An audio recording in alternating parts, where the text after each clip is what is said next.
नमस्ते प्यारे विद्यार्थियों, गोविंदगढ़ महाविद्यालय की ओर से चलाई जा रही ऑनलाइन कक्षाओं में एक बार फिर से मैं दीपक कुमार, सहायक आचार्य हिंदी, आप सभी का हिंदी की कक्षा में स्वागत करता हूं।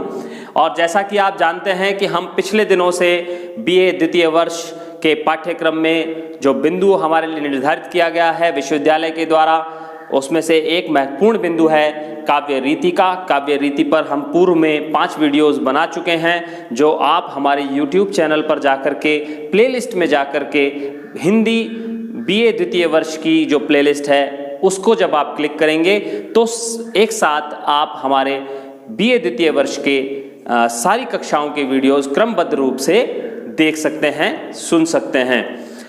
अब हमारी जो पिछली कक्षाएं थी उनमें हम रीति के बारे में बात कर रहे थे, काव्य रीति के बारे में बात कर रहे थे, काव्य रीति के अर्थ के बारे में हमने जाना, उसकी क्या क्या परिभाषाएं विद्वानों के द्वारा दी गई हैं उसके बारे में हमने जानकारी प्राप्त की। तत्पश्चात हमने काव्य रीति के भेद पढ़े और काव्य रीति के भेदों में भी हमने सबसे पहले वैदर्भी रीति और गौड़ी रीति के बारे में अध्ययन किया। हमारी आज की कक्षा में हम बात कर रहे हैं पांचाली रीति की।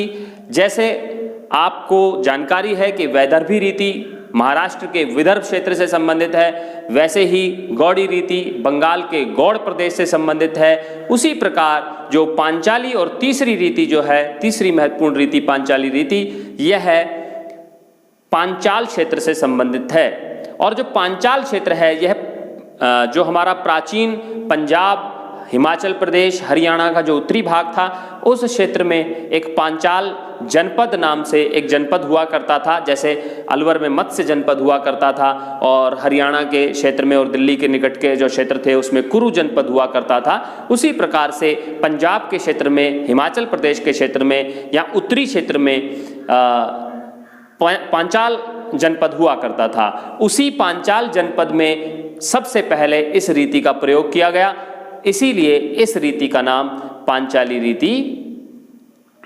निर्धारित किया गया है। इस रीति को पांचाली रीति कहा जाता है। तो हम इस बात को लिख लेते हैं। आप भी मैं आशा करता हूं कि आप भी नोट्स बनाते जा रहे होंगे। ये वीडियोस आप केवल ये न सोचें कि YouTube पर हैं तो हम बाद में देख लेंगे, इसको कभी भी देखा जा सकता है, ऐसी धारणा अपने मन में न बनाएं। आप लगातार जैसे हम पढ़ाते जा रहे हैं, आप रोजाना जब तक पढ़ाई नहीं करेंगे, अध्ययन नहीं करेंगे, तब तक ये बातें आपके मस्तिष्क में बैठेंगी नहीं और इसका लाभ आपको नहीं मिल पाएगा। तो इसीलिए ये अच्छा है कि आप जब भी हमारी कक्षा को पढ़ते हैं, वीडियो सुनते हैं, देखते हैं, तो आप इन्हें नोट करते चले जाएं एक रजिस्टर पर, और इस तरह से आपके पास बहुत अच्छे नोट्स भी बन जाएंगे और इस तरह से आप लगातार विषय वस्तु से जुड़े भी रहेंगे। तो यहाँ पर मैं कुछ बातें महत्वपूर्ण पांचाली रीति से संबंधित आपको बता देता हूं। तो इसमें सबसे पहले और सबसे महत्वपूर्ण जो बात है इसके नाम से संबंधित, तो यह रीति पंजाब के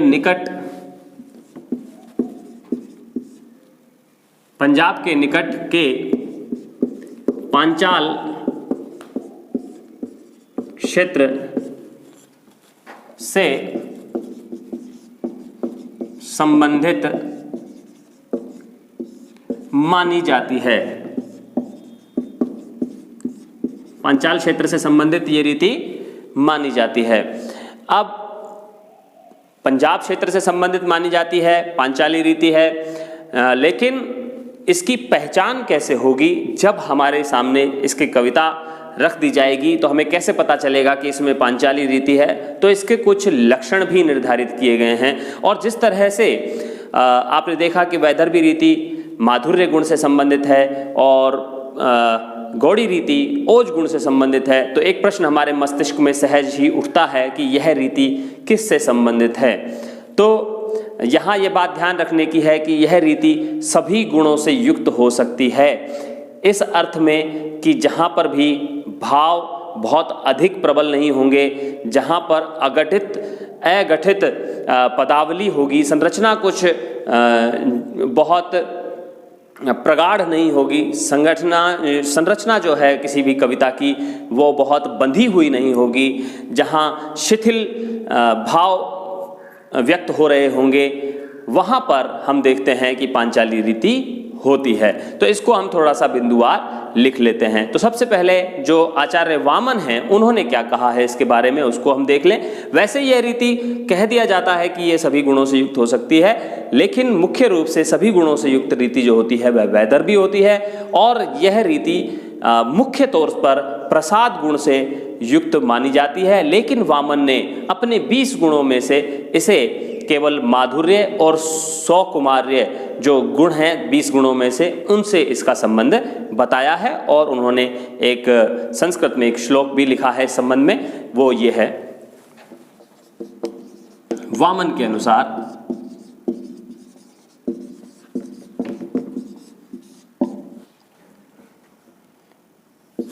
माधुर्य सौकुमार्योपपन्ना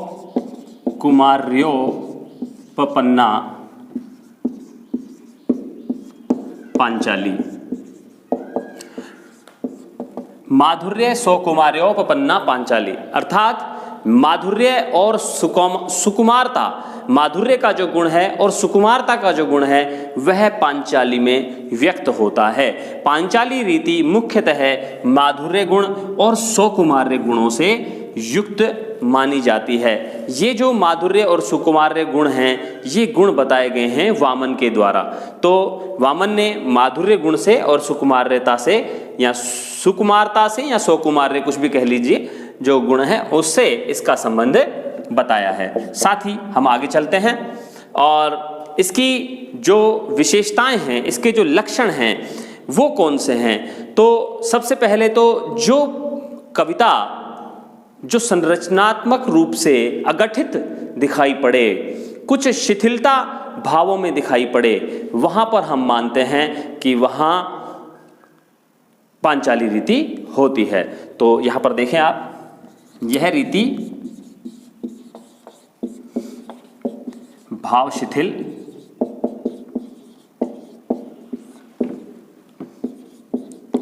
संरचनात्मक रूप से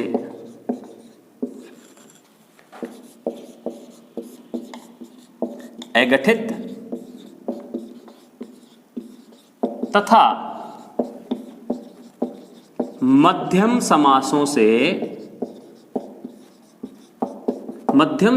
से युक्त होती है।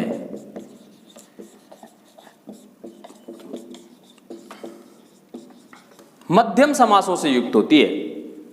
यहां मध्यम समासों का मतलब है कि इसमें कहीं कहीं समासों का प्रयोग हो जाता है। जैसे आपने देखा वैदर्भी के बारे में बात की गई कि वह रीति असमासा संघटना कहलाती है, यानी कि उसमें समासों का प्रयोग नहीं किया जाना चाहिए।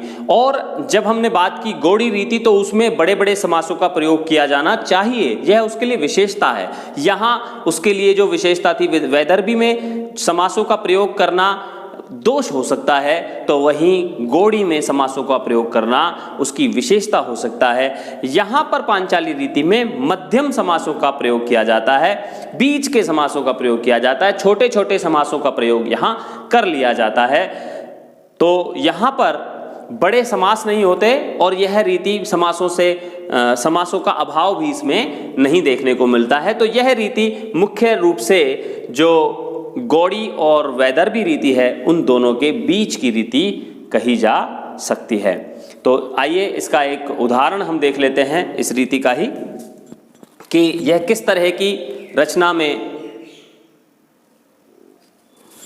दिखाई देती है हमें। मैं इसको लगा लेता हूं, ये शायद हट गया है। हाँ जी, तो इसका एक उदाहरण हम देख लेते हैं।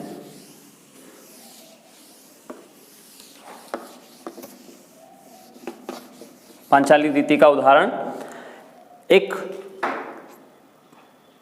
बहुत अच्छी प्रार्थना है और राम नरेश त्रिपाठी द्वारा रचित है। वह रचना है, हे प्रभु आनंददाता ज्ञान हमको दीजिए।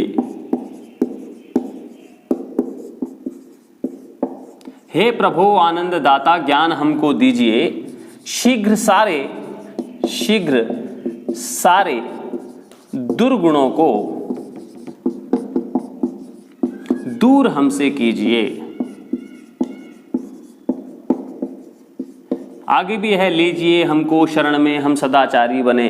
तो ये जो कविता है आप ये देखें कि इसमें कोई बहुत गहनता नहीं है भाव की, और भाव में व्यक्ति का जो मन है वो एकदम से बह नहीं चला जाता है। और यहाँ पर देखिए कि कोई बहुत ज़्यादा सुगठित इसकी संरचना दिखाई नहीं पड़ती। जैसा हमने कहा था कि अगठित संरचनात्मक रूप से अगठित होती है, और भाव शिथिलता है कि भाव में बह नहीं जाता है मन। और मध्यम समास हैं, छोटे छोटे समासों का प्रयोग आनंददाता इस प्रकार से किया जा सकता है। और जहां हमें देखने को मिले कि असल बात तो है कि जहां हमें देखने को मिले कि कुछ ऐसी रचना हमारे सामने आ जाए जिसमें हमें बहुत ज़्यादा, जिसमें सूक्ष्मता न हो, जिसके अर्थ खोजने में हमें कठिनाई न हो, जहाँ पर छोटे छोटे शब्द हों, उन शब्दों से सामान्यतः अर्थ प्राप्त हो जाए, और वह अर्थ ऐसा न हो कि आपको कहीं भाव विभोर कर दे, कहीं आप अश्रु बहाने लग जाएं, तो समझ लीजिए वह रचना पांचाली रीति की नहीं हो सकती है। या आप करुणा से आपका मन भर जाए तो आप समझ लें कि वह रीति पांचाली रीति नहीं हो सकती है। आपका मन श्रृंगार में आप डूब जाएं एकदम से, तो ऐसी जो रीति होगी फिर वो पांचाली रीति नहीं होगी। या ऐसी भी रीति नहीं होगी जिसमें आप क्रोधित हो जाएं या रोंगटे खड़े हो जाएं, या इस तरह की जो ओजस्वी शब्दावली होती है वह भी पांचाली रीति की विशेषता नहीं है। तो ओज गुण और माधुर्य गुण के बीच में, या वैदर्भी रीति और गौड़ी रीति के बीच की जो एक पद्धति है, शैली है, रीति है, उसे पांचाली रीति कहा जाता है। तो आज की कक्षा में इतना ही। आप बस इतना सा काम कर लेंगे कि पांचाली रीति के 2-3 उदाहरण आप और भी अपने जो नोटबुक है उसमें लिख लेंगे तो मुझे बड़ी खुशी होगी। आप बहुत अच्छे से सुनते रहें, देखते रहें। बहुत बहुत धन्यवाद, शुक्रिया।